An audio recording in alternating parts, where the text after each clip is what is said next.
Welcome back students. How are you? I hope you all are fine. Students, previous video में हमने पढ़ा था division of time and the timeline. आज हम उसके आगे का पॉइंट कंटिन्यू करेंगे जो है हमारा point common era. Okay students, common era, Christian era. In the unilinear division of time, years that follow one after the other are arranged in serial order. In history books, also a chain of events that follow one after the other is presented in a linear and serial manner. For this, usually we refer to the Common Era, Christian Era, written in short as CE or AD. Anno Domini, which means in the year of our Lord. The calendar we use today is based on the Christian era, now called the Common Era.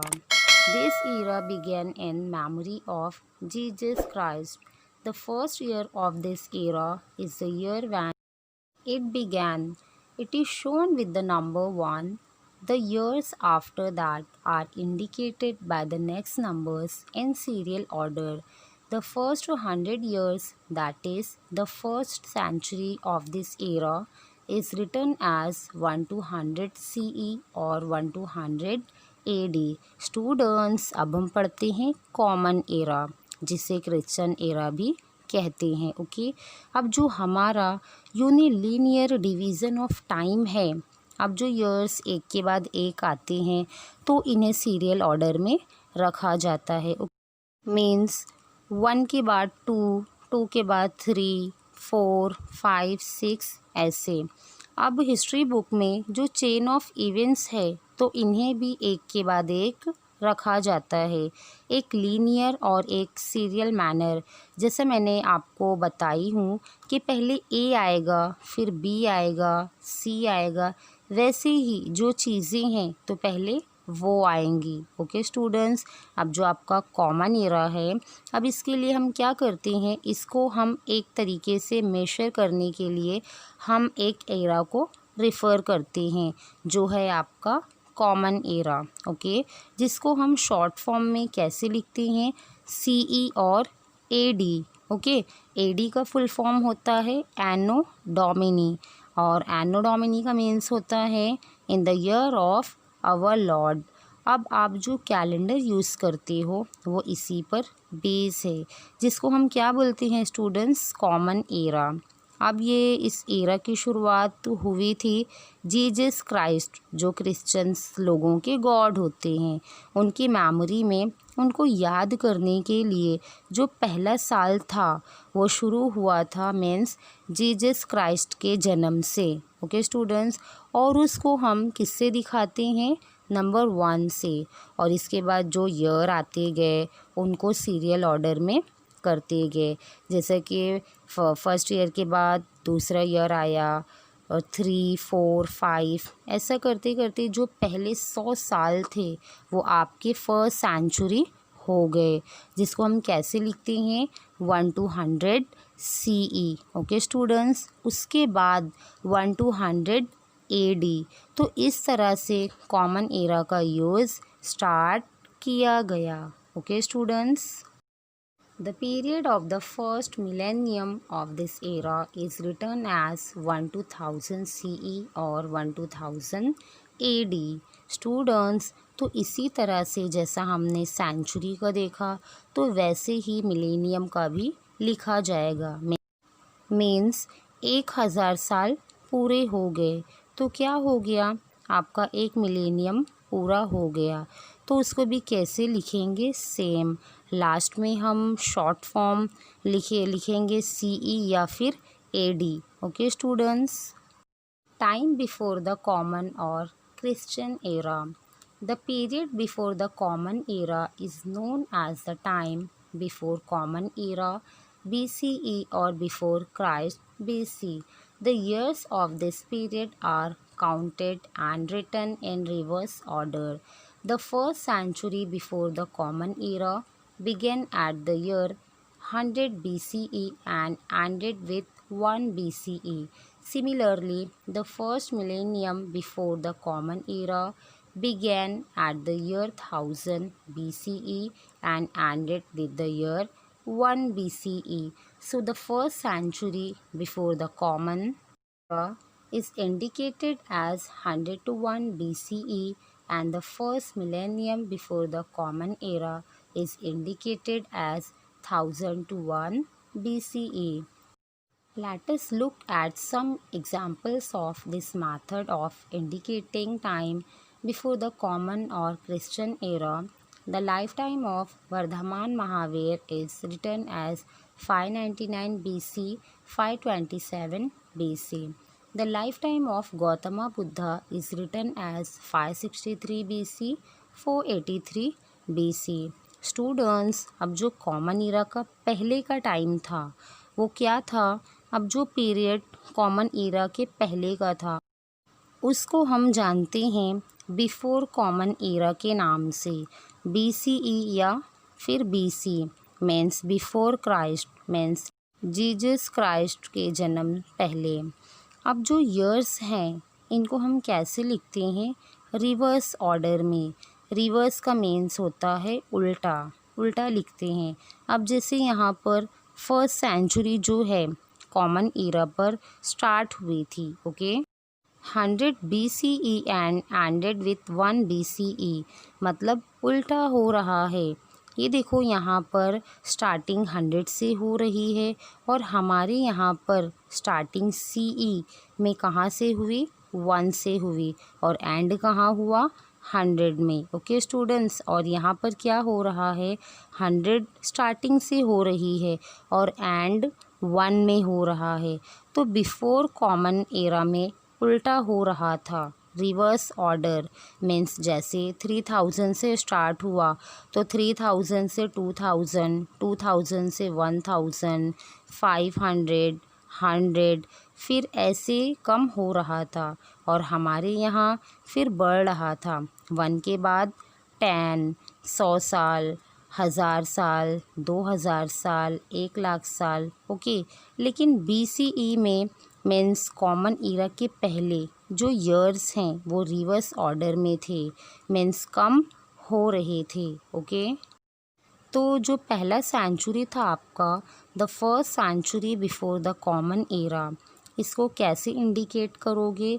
इसको हम indicate करेंगे 100 to 1 BCE, ऐसे लिखते हैं, उल्टा reverse order में लिखते हैं, ओके। तो यही अगर आपको इसको CE में करना होता तो कैसे करते? पहले हम 1 लिखते, ओके स्टूडेंट्स, और 1 से 100 तक लिखते। लेकिन यहाँ पर 100 to 1 लिखा हुआ है। और वैसे ही हम फर्स्ट मिलेनियम कैसे लिखते? 100 to 1, okay students. Measurement of time and methods of measuring time. To measure time is to measure the length of time. We know the following units of measuring time: second, minute, hour, day, week, fortnight, month, year, century and millennium. A second is the smallest of these units. There are various methods of measuring time in different parts of the world. Of this, the Common or Christian Era is the most widely used. We generally indicate a particular day by writing the date of that day. The date consists of the serial number of that day followed by the name or serial number of the current month and then the serial number of the current year. There are other methods too. We have seen that the Christian era began in memory of Jesus Christ. It is an age-old custom to start a new era to commemorate a special event as for example, the coronation of a great king. We know that Chhatrapati Shivaji Maharaj had started a new era or shakha known as. अब जो measurement of time and methods of measuring time है, time को major किया जाता है, okay. क्या methods है उसके? अब टाइम को मेजर करने के लिए एक तरीके से आपको जो है टाइम का लेंथ मेजर करना होगा। ओके, हमको बहुत सारी यूनिट्स पता हैं टाइम को मेजर करने के लिए, जैसे सेकंड, मिनट। हम जो बोलते हैं ना कि 5 मिनट हुए हैं अभी, तो आपने टाइम मेजर किया, ऐसे स्टूडेंट्स आप बोलते हो ना। आपने कौन सी यूनिट देखी? मिनट में। ओके, इसी तरह आर हो गया, डे हो गया, वीक हो गया, फोर्टनाइट हो गया, मंथ हो गया, ईयर हो गया, सेंचुरी, मिलेनियम। इस तरीके से अलग अलग यूनिट यूज़ किए जाते हैं टाइम को रिवीजन करने के लिए। अब जो सेकेंड है वो सबसे छोटा यूनिट होता है। ओके स्टूडेंट्स, इनमें सबसे छोटा यूनिट आपका सेकेंड होता है। और कई सारे मेथड्स हैं टाइम को मेजर करने के लिए।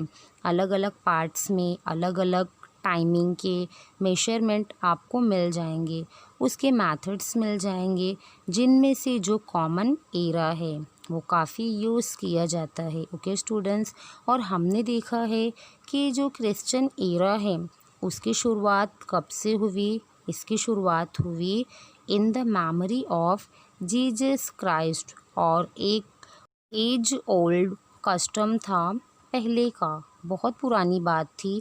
ये लोग जो हैं कुछ स्पेशल इवेंट हुआ तो वहाँ से एक नया एरा शुरू करते थे, एक नया समय शुरू करते थे। Okay students, Rajyabhishek Shaka in 1674 AD to commemorate his coronation. Shalivahan Shaka and Vikram Samvat are two eras that are used in India. The founder of Islam, Prophet Muhammad, migrated from Makkah to Medina. The Hijri era was started to commemorate this event. The Parsi community in India uses the Shahanshahi era. Shivaji Maharaj ने उन्होंने अपना एक नया era, एक नई शाखा start की थी, जिसको हम बोलते हैं राज्याभिषेक शाखा। ओके, कब स्टार्ट हुई थी? 1674 AD। ताकि लोग याद रखें, शिवाजी महाराज के कोरोनेशन को जब उनको राजा बनाया गया था, वैसे ही शालीवाहन शाखा, विक्रम संवत, ये दो ईराज हैं जिनका यूज़ आज भी किया जाता है इंडिया में। ओके स्टूडेंट्स, वैसे ही जो इस्लाम के फाउंडर हैं प्रॉफिट मोहम्मद, वो जब माइग्रेट हुए मक्का से मदीना, तो वहाँ से हिजरी एरा की शुरुआत होती है। तो जब वो माइग्रेट हुए, एक तरीके से वो इवेंट को कॉमेमोरेट करने के लिए, यादगार बनाने के लिए ये एरा की शुरुआत की गई। इसी के साथ साथ पारसी कम्युनिटी है जो इंडिया में है, शहनशाही एरा यूज़ करते हैं। तो इस तरह से हर कम्युनिटी के अपने अलग अलग एराज हैं। Okay students, historical periods. We learned in the first lesson that history is a science that tells us about events that happened in the past. We also learned that every bygone moment makes up the past. The past is a subject matter of history. In a broad sense, the period of history goes back to the time of the birth of our solar system. Our solar system came into being about 4.5 billion years ago. Our Earth is a planet in the solar system, so it is presumed that the Earth was also formed 4.5 billion years ago. The span of 4.5 billion years since the Earth's formation is a vast period of time. Students, अब हम historical periods की बात करते हैं। तो हमने जो first chapter में पढ़ा कि हिस्ट्री का एक साइंस है जो हमको हमारे पास्ट इवेंट्स के बारे में बताता है। ओके, हमने ये भी पढ़ा कि जितने मोमेंट चले गए, जितने भी मोमेंट हो चुके हैं, वो हमारा पास्ट है। पास्ट क्या है? एक सब्जेक्ट मैटर है हिस्ट्री का। ओके, ब्रॉड सेंस अगर देखो तो ऐसा पीरियड हिस्ट्री का जो हमारे बर्थ से भी पहले, जब हमारे सोलार सिस्टम का बर्थ हुआ था, मीन्स जब ये अर्थ आया था, दूसरे प्लैनेट्स आए थे, जैसे ये हमारा solar system 4.5 billion years ago.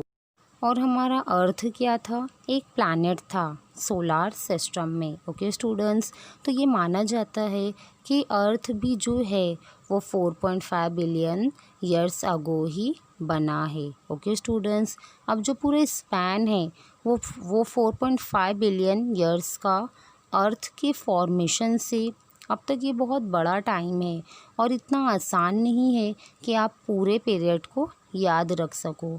तो इस वजह से ज़रूरी हो जाता है कि जो स्टेजेस हैं उनको डिवाइड करें ताकि इन्हें अच्छी तरह से समझ सकें। ओके, अब जो टाइम है हिस्ट्री में उसको हमने डिवाइड किया है। ओके स्टूडेंट्स, दो पीरियड्स में। तो फर्स्ट है आपका प्री हिस्टोरिक पीरियड और सेकंड है आपका historic period. Pre historic period, prehistory simply means before history. The prehistoric period is the period for which no written records are available by which to write its history. और second है आपका historic period. The historic period is the period for which written records are available using which we can write history. Students, तो पहले आता है आपका pre historic period. Okay, और second आता है आपका हिस्टोरिक पीरियड। अब जो प्री हिस्टोरिक पीरियड है, प्री हिस्ट्री का मीन्स बिफोर हिस्ट्री। ओके, ये एक ऐसा पीरियड था जहाँ पर कोई रिटर्न रिकॉर्ड्स अवेलेबल नहीं है, मीन्स कुछ लिखा हुआ आपको नहीं मिलेगा। और जो दूसरा है आपका हिस्टोरिक पीरियड, ये ऐसा पीरियड है कि आपको रिटर्न रिकॉर्ड्स मिल जाएंगे, कुछ लिखा हुआ मिल जाएगा। ओके स्टूडेंट्स, तो ये एक तरीके से आपको रिकॉर्ड्स मिल गया जिसके बारे में आप कुछ लिख सकते हो, जिसका यूज़ करके आप हिस्ट्री में लिख सकते हो। Okay students, scientific methods of measuring time and establishing age, dating. We are actually measuring time when we talk about today's date or day of the week, etc. We have seen that there are various methods of measuring time. These methods allow us to identify a particular day, month, or year with respect to an earlier or later day, month, or year. For example, if it is June, then we know that the earlier month was May and the next one will be July. If today is the 10th of June, then we can tell that tomorrow will be the 11th of June and yesterday was the 9th of June. Thus, when we measure time, we actually measure its length. The events before the beginning of the Common Era are mentioned as having occurred before the Common Era. Information about some of these events can only be obtained with the help of evidence buried under the ground. This evidence is usually in the form of broken, man-made artifacts and fallen structures. With the help of these remains and using scientific methods, we can determine the time of the events that took place thousands of years ago. Students, अब मैं आपको कुछ scientific method के बारे में बताऊंगी कि हम साइंस का यूज़ करके पता लगा सकते हैं कि कौन सी चीज़ कितनी पुरानी है। There are many layers of soil deposited one above the other under the surface of the ground. The period of these layers and of the remains found in them cannot be stated definitely in terms of dates. However, a rough estimate of how many years ago they existed can certainly be made using scientific methods such as carbon-14 analysis, tree rings analysis, dendrochronology, etc. These methods are known as dating techniques. Students, तो जैसे बहुत सारे layers होते हैं soil के, एक के ऊपर एक डिस्पोज हो जाती हैं on the surface of ground पे। तो जो पीरियड्स होता है इन लेयर्स का, या जो रिमेन्स मीन्स जो चीज़ें सॉइल पर पाई जाती हैं, तो हम एक तरीके से उनका डेट्स बता सकते हैं। अब बहुत सारे एनिमल्स और प्लांट्स हैं, ओके, वो कहाँ डाई होते हैं, वो कहाँ मरते हैं, वो मिट्टी में मरते हैं और वहीं पर डिकम्पोज हो जाएंगे। तो हम क्या कर सकते हैं, हम उन लेयर्स ऑफ सॉइल का मीन्स जो सॉइल वगैरह है, जो उनमें रिमेन्स मीन्स कोई चीज़ हमें मिल रही है, तो हम उनका डेट्स निकाल सकते हैं कि ये कितना पुराना है। ओके स्टूडेंट्स, और ये कौन से मेथड से किया जाता है, ये 2 मेथड से किया जाता है। ओके, जिसमें सबसे पहला जो है वो है कार्बन 14 एनालिसिस, इसको कार्बन डेटिंग भी बोला जाता है। इसमें हम एक तरीके से क्या करते हैं, जो मटेरियल होता है उसमें जो चीज़ हमें मिलती है उसमें हम चेक करते हैं कि कार्बन कितना प्रेजेंट है। उसके हिसाब से हम बता देते हैं कि ये इतने साल पुराना है। ओके, उसके बाद जो ट्री रिंग एनालिसिस, उसको हम बोलते हैं डेंड्रोक्रोनोलॉजी। इसमें हम क्या करते हैं, पेड़ जो होता है, जो ट्री होता है, उसका वुड जो होता है उसमें हम रिंग चेक करते हैं। तो जितने रिंग्स उसमें होते हैं तो हम बता सकते हैं कि ये कितने साल पुराना है। तो इन मेथड्स को क्या बोला जाता है स्टूडेंट्स, इनको डेटिंग टेक्निक्स बोला जाता है। Okay students, by using these dating techniques, we learn how old the layers of soil and the remains found in them are. Then we can determine their period approximately. For example, if an earthen pot is estimated to be 5,000 years old, with the help of dating techniques, we can see that the earthen pot dates back roughly to 3000 BC. Then we can conclude that the period of the culture to which the pot belongs must be around 3000 BC. Students, अब in dating techniques का use करके हम पता लगा सकते हैं कि जो सॉइल है, या सॉइल में कुछ रिमेन्स मिल रहा है, जैसे कि कुछ ऑब्जेक्ट मिल गया या हड्डी मिल गया या कुछ भी मिल गया, तो हम पता लगा सकते हैं कि ये कितना पुराना है। ओके, तो आप अप्रॉक्सीमेटली पता लगा सकते हो। जैसे अगर आपको एक अर्थन पॉट मिल गया जिसको माना जाता है कि 5,000 साल पुराना है, तो हम क्या कर सकते हैं, हम ये बोल सकते हैं ना कि हाँ, जो हमारा अर्थन पॉट है वो रफली 3000 BC के आसपास तक का है। तो इससे हम क्या कंक्लूड कर सकते हैं, उससे हमको ये मालूम पड़ सकता है कि जो कल्चर है मीन्स पॉट बनाने का, वो करीब 3000 BC का था। ओके स्टूडेंट्स, तो बहुत पहले भी लोग पॉट्स बनाते थे। Okay students, have you understood? I hope students कि आपको ये लेसन समझ में आया होगा। तो आप हमारे चैनल को सब्सक्राइब करें, लाइक करें और अपने दोस्तों के साथ शेयर करें। Good bye.